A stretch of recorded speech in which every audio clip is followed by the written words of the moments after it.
there, let's talk about something incredibly frustrating, that stubborn belly fat. You know the kind I'm talking about? The stuff that just refuses to leave no matter what you do? If you've ever felt like you're doing everything right and it's still not working, well, you're definitely not alone. It turns out that old advice to just eat less, move more, it's missing a huge piece of the puzzle. So today we're going to pull back the curtain on the real biology behind belly fat and what you can actually do about it. All right, so let's just get right to it. Why is this one specific area so ridiculously hard to deal with? I mean, it almost feels like it's playing by a different set of rules. And you know what? In a way, it is. The reason has way less to do with your willpower and so much more to do with some really powerful signals your body is sending behind the scenes. To really get this, we have to start with a big fundamental mind shift. We're all taught to think of fat as this passive, lumpy stuff that just sits there, right? Pure storage. But that's just not true. We need to start seeing it for what it really is, an active, living organ. Think of it more like a command center that's constantly talking to the rest of your body. Yeah, you heard that right. Your body fat is an endocrine organ, just like your thyroid is an endocrine organ. It's a hormone factory. It's pumping out its own powerful chemical messengers that influence your hunger, your metabolism, even your mood. And getting your head around this one fact is the key to understanding everything else that follows. I mean, just look at what it's making. Your fat is releasing leptin, which is supposed to be the signal that tells your brain, hey, we're good down here, you can stop eating.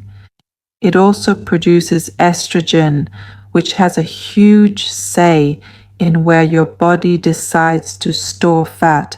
And here's the kicker. Excess fat, especially the belly fat we're talking about, is constantly churning out these inflammatory molecules that basically put your entire body on high alert all the time. So here's where the system totally breaks down. When you have a lot of extra fat, it's screaming out so much leptin that your brain just gets overwhelmed. It's like sensory overload. Eventually, your brain just starts ignoring the signal. That's called leptin resistance. Think of it like the I'm full email is going straight to your brain spam folder. So even though you have plenty of energy stored, your brain thinks you're starving. You stay hungry, you eat more, you store more fat, and the whole vicious cycle just gets worse. Okay, so this whole broken hormone system is one massive piece of the story. But the next part of the puzzle is understanding that it's not just about how much fat you have, it's about where that fat is. And this might be the single most important thing to understand when it comes to your health. So your body basically has two main kinds of fat. Over on the left is subcutaneous fat. That's the stuff right under your skin, the fat you can actually pinch. And while most of us aren't huge fans of it, it's actually pretty harmless from a health perspective. But then you have visceral fat on the right. This is the bad stuff. It's packed deep inside your belly, wrapped around your liver, your pancreas, your intestines. You can't see it, you can't pinch it, and it is seriously dangerous. So why is this visceral fat so incredibly bad for you? Well, because it's so hormonally active and it's releasing all those inflammatory signals right into your vital organs 24/7. It is directly linked to a terrifying list of diseases. Seriously, this isn't about looking good in a swimsuit. This is like having a ticking time bomb inside your body. Okay, so how in the world do you know if you have too much of this dangerous hidden fat? Well, the good news is you don't need some expensive fancy medical scam. You can get a really good idea right at home with a simple tape measure. It's pretty straightforward. For your waist, just measure around your belly button. For women, A number over 80 centimeters, that's about 31.5 inches, is a warning sign. For men, that number is 94 centimeters or about 37 inches. The waist to hip ratio is an even better indicator. If these numbers look familiar to you, it's a pretty clear signal from your body that it's time to start paying attention. All right, we've established that this deep visceral fat is bad news, but why? Why does the body decide to store fat there of all places?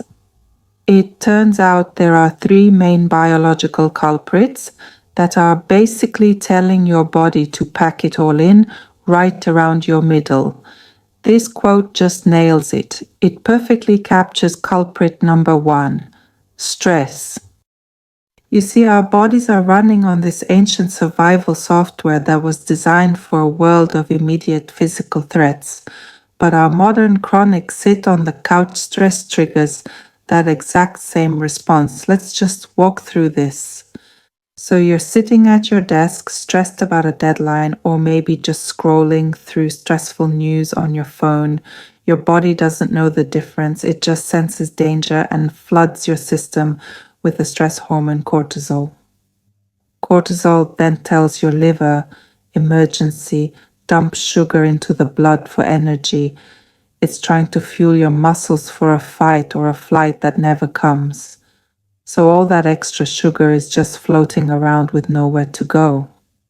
And where does the body store it? The fastest, easiest access storage locker it has right in your belly is visceral fat. The second major culprit are own sex hormones. Higher levels of estrogen actually tell the body to store fat on the hips and thighs. You've probably heard this called the female pattern. But when estrogen levels are lower, which is typical for men and for women after menopause, that directive is gone. So fat storage just defaults to the easiest place, which is, you guessed it, the abdomen. That's what leads to that male pattern of belly fat. And finally, this is a really profound one. Your childhood has a huge impact. The total number of fat cells your body has is pretty much locked in by the time you're done with your teenage years. Now here's the crazy part. When you lose weight as an adult, those fat cells just shrink. They don't actually go away. So if you had more fat cells to begin with, your body has more empty bags just waiting to be refilled, which makes redating weight so much easier down the road. Okay, so after hearing about all this complex biology, the hormones, the stress, even your childhood, you might be feeling a little defeated, but please don't be, because the answer isn't just to try harder and cut more calories. The answer is to be smarter. It's about sending your body different signals and learning to work with your biology instead of constantly fighting against it. One of the most powerful ways to do this is to stop obsessing over calories and start thinking about building a better plate. The Harvard plate is an amazing, simple visual for this. Fill a full half of your plate with vegetables and greens, then fill a quarter with a good quality protein and the last quarter with a complex high fiber carb. A meal built like this naturally helps control your blood sugar, keeps you full and nourishes your body without you having to track every single little thing. And if you want an even simpler mental shortcut, just think of a traffic light. Green light foods are things like veggies, greens, lean protein. They're not very dense in calories, so you can pretty much eat them freely. Yellow light foods are things like beans and whole grains. They're great, but a bit more dense, so just eat them moderately. And red light foods like nuts, cheese, and especially processed foods are super high in calorie density. They're not bad, but you have to be careful because it's just so easy to overeat them.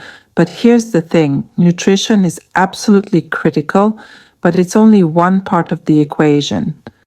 To really truly get a handle on belly fat, We have to look beyond the plate and address the other signals we're sending our body all day, every day. And this is where it all comes full circle. Look at these three pillars.